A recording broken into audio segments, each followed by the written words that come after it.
Welcome to Uncloak Illusions. I'm Chris Anthony, and the series of the African American social experiment gone wrong. Now, I wrote down a couple of points that I wanted to touch bases on to continue the series.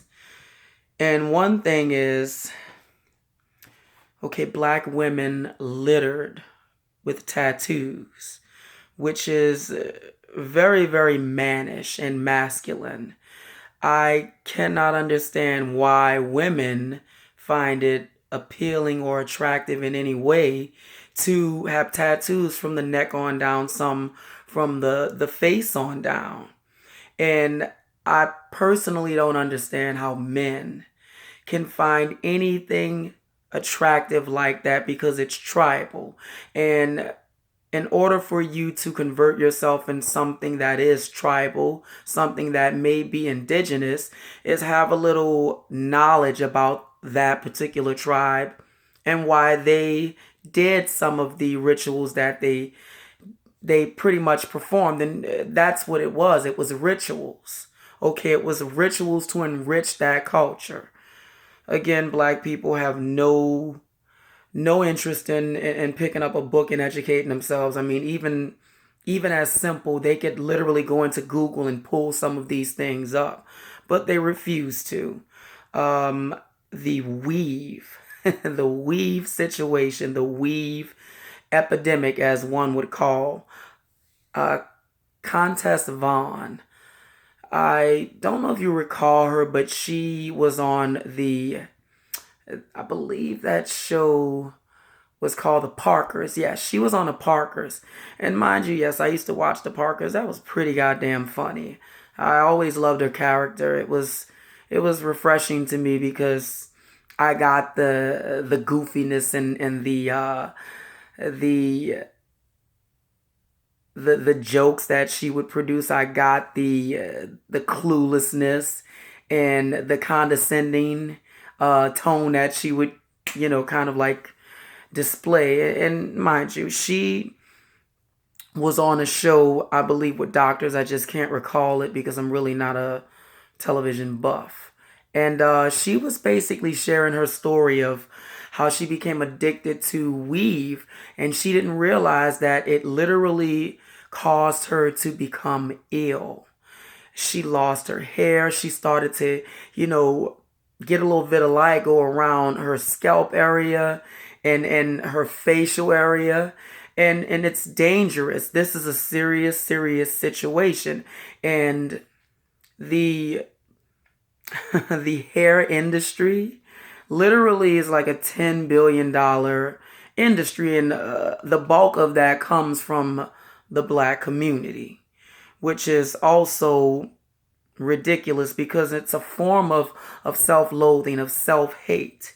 And it's proof that in spite of our African American women pretending that they do not want to emulate any other race, they display this hatred of themselves and every form of themselves. And what's even more pathetic about the situation is they condition their kids to feel this way about themselves, these young ladies.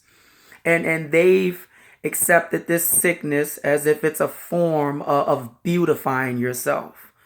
And it's pretty sickening. And one thing one thing that reigns supreme is pre transatlantic slave trade.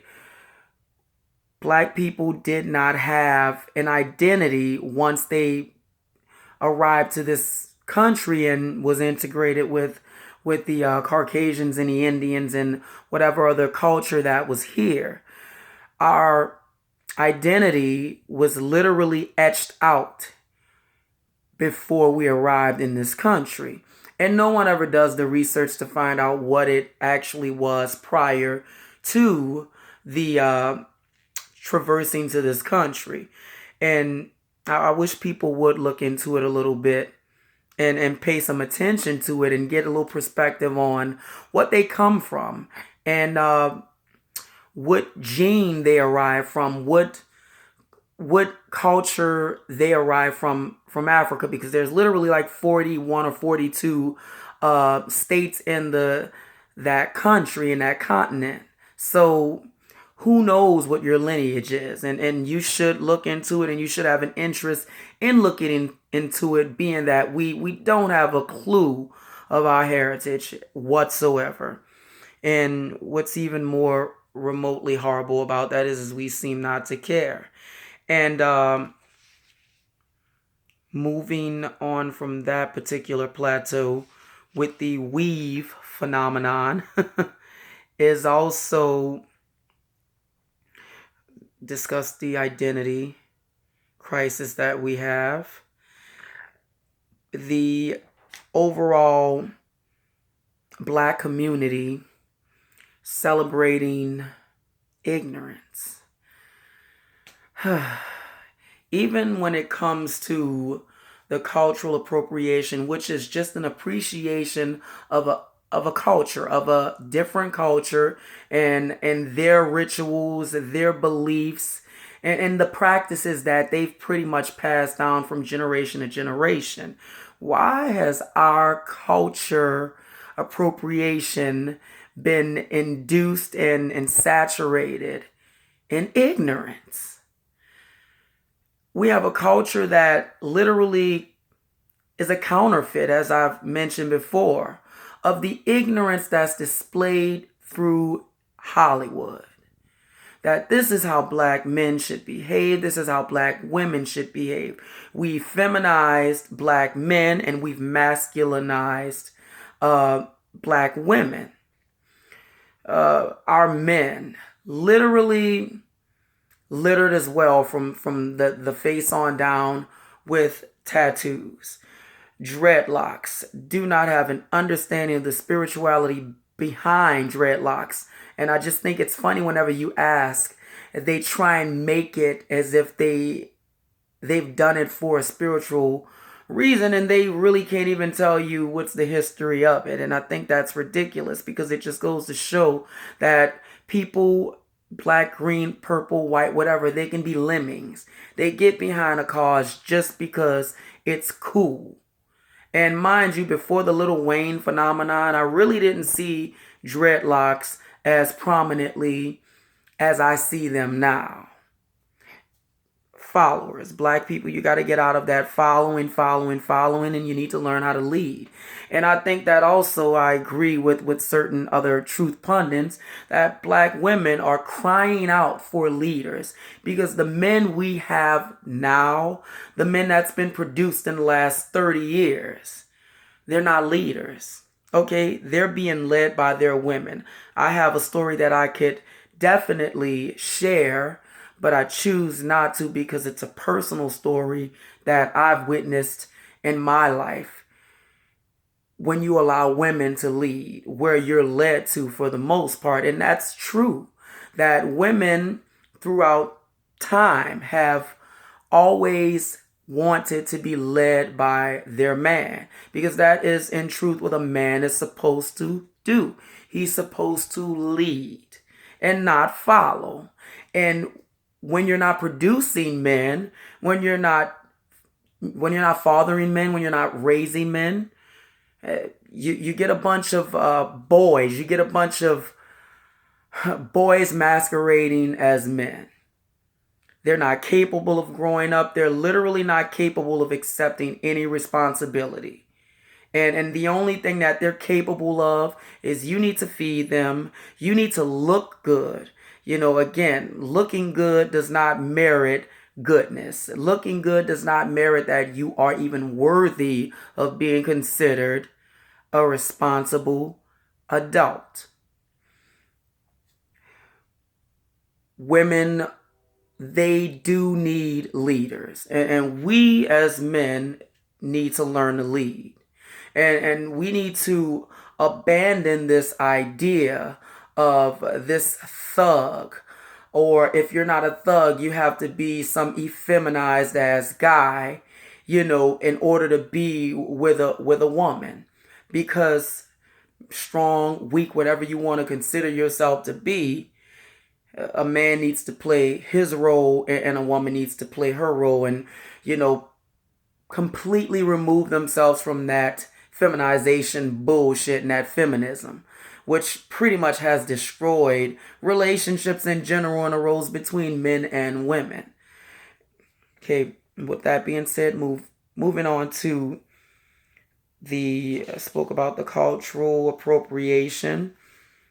Yeah, I will say this as well. I do also feel very vehemently that cultural appropriation, when it comes to black people, not all cultures, but when it comes to black people, it seems to highlight our dysfunctionality in our communities, in our culture. And again, that's the ignorant part, because even when you find yourself appropriating a particular culture, you have a tendency, yeah, you can actually make fun of my windows covered with aluminum foil. We have an issue with accepting that particular ignorance, and we adopt it, and this is what we feel a man should be, or a woman should be. I'm sorry. There's absolutely nothing attractive about a woman littered, in my opinion, from tattoos on down, that speaks with broken English, that can't even use proper grammar when speaking, can't even formulate a complete goddamn thought. It's ridiculous. In men as well, you know, utilizing this broken ass English as well, and talking to you with the I guess I wouldn't say it correctly, the yo and the bro and the, get the bro thing, but the dog and whoa. I don't know what the fuck all of that is. I don't know if it's a noun. I don't know if it's a pronoun. I don't fucking know what it is. So when you're speaking to someone like myself, you need to speak with some proper English, and allow me to catch on to what you're saying, if you're going to just, break into some jargon that I don't really get. I digress. Needless to say, yes, I guess that's the new thing today. The cultural appropriation when it comes to the black community seems to highlight all the dysfunctionality. It seems to also highlight the amoral personalities that we have in our community. We don't give a shit about anything. Nothing's more important than the next pair of Jordans. Nothing's more important than the next weave. Nothing's more important than basically glamorizing ourselves. Our children's education is not important. Our children being parented properly is not important. We have a lot of work to do in our own communities before we blame or try to perpetuate something that happened 140 years ago, as far as the American Civil War, and almost 70 years ago when it comes to the civil rights movement. Now, I think I have some other things. Okay, that's a good point. Black people have been overly sexualized for a very long time, and I know that might cater to a great deal of people's egos, but it should upset you.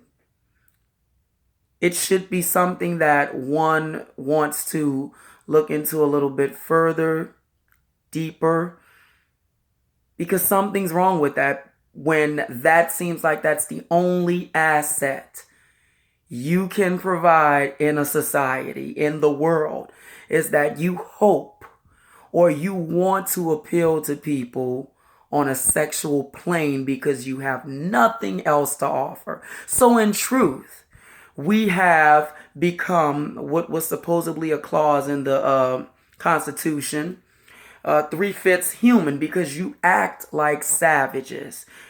We as black people, we act and behave like savages. And then we have the nerve to get upset when people naturally assume that we are undomesticated and that we are bound to do something animalistic like. No integrity, no dignity. Shit, maybe a great deal of don't even know what those terms mean. Probably never even heard of them. Yeah, I've spoken about the identity issue, transatlantic slave trade. You guys probably should look into that situation, because we've definitely, since being integrated to this country, have kind of catered more so to that Anglo-European look, and we've pretty much abandoned our own because it's been demonized. Again, a great deal of psychological trauma there that has been streaming from one generation to the next without being addressed. I'll end it on this note, and it may offend, it may not offend. Who knows? But I was thinking, I have a solution. The solution is, let's do like a Hunger Games contest where the prize is a pair of Jordans and maybe a weave. And we allow these savages, well, first we gather them like pretty much like the culling, and we put them all on one island. And the objective is to off each other, and the last person standing, they get the Jordans, and if it's a female, I guess, they get the weave. And who knows, a lot of these these gay dudes nowadays in the black community, they still want to pretend and act like they're straight. Maybe they can take both, the weave and the Jordans. And their prize, their ultimate prize would be, we get rid of them. So that DNA strand is completely eliminated. Maybe we can start over again and get another social experiment going on and create some decent civil African Americans. Chris Anthony, and I'm out. And I literally hope that you got that as a joke, and yeah, yeah.